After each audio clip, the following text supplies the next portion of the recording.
अशोक जी अपनी पत्नी के साथ अपनी रिटायर्ड जिंदगी बहुत हंसी खुशी गुजार रहे थे। उनके तीनों बेटे अलग अलग शहरों में अपने अपने परिवारों के साथ रहते थे। उन्होंने नियम बना रखा था, दीपावली पर तीनों बेटे सपरिवार उनके पास आते थे।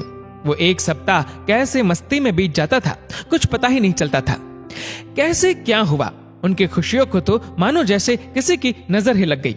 अचानक शीला जी को दिल का दौरा पड़ा। एक झटके में उनकी सारी खुशियां बिखर गई। तीनों बेटे दुखद समाचार पाकर दौड़े आए। उनके सब क्रियाकर्म के बाद शाम को सब एकत्रित हो गए। बड़ी बहू ने बात उठाई, बाबूजी, अब आप यहाँ अकेले कैसे रह पाएंगे? आप हमारे साथ चलिए। नहीं बहू, अभी यहीं रहने दो, यहाँ अपनापन लगता है, बहुत सी यादें। कुछ कहते कहते वो चुप से हो गए। बड़ा पोता कुछ बोलने को हुआ, उन्होंने हाथ के इशारे से उसे चुप करा दिया।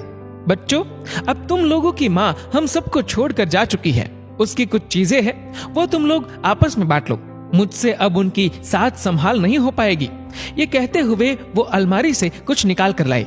मखमल के थैले में बहुत सुंदर चांदी का श्रृंगारदान था। एक बहुत सुंदर सोने के पट्टे वाली पुरानी रिस्ट वॉच थी। सब इतनी खूबसूरत चीजों पर लपक से पड़े। छोटा बेटा जोश में बोला, अरे ये घड़ी तो अम्मा सरिता को देना चाहती थी। अशोक जी धीरे से बोले, और सब तो मैं तुम लोगों को बराबर से दे ही चुका हूँ। इन दो चीजों से उन्हें बहुत लगाव था। बेहद चाव से कभी कभी निकाल कर देखती थी, लेकिन अब कैसे उसकी दो चीजों को तुम तीनों में बांटू। सब एक दूसरे का मुंह देखने लगे।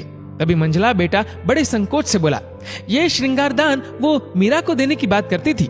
इतने में छोटा बेटा भी बोल पड़ा, पिताजी, ये घड़ी माँ अक्सर सरिता को देने की बात किया करती थी, पर समस्या तो अब भी बाकी ही थी।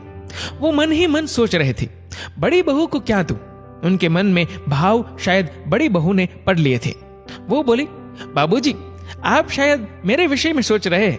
आप श्रृंगारदान मीरा को और रिस्ट वॉच सरिता को दे दीजिए। अम्मा भी तो यही चाहती थी। पर नंदिनी, तुझे क्या दूं?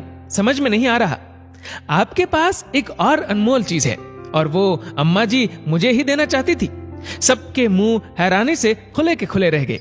दोनों बहुएं तो बहुत हैरान परेशान हो गई। सब सोचने लगे, अब कौन सा पिटारा खुलेगा।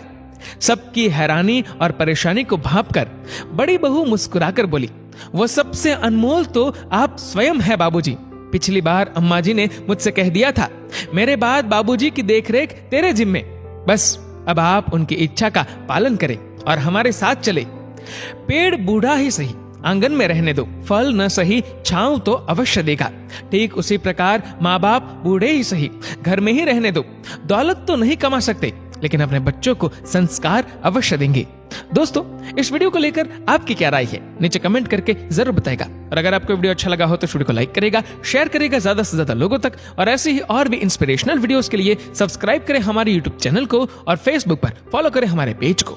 धन्यवाद।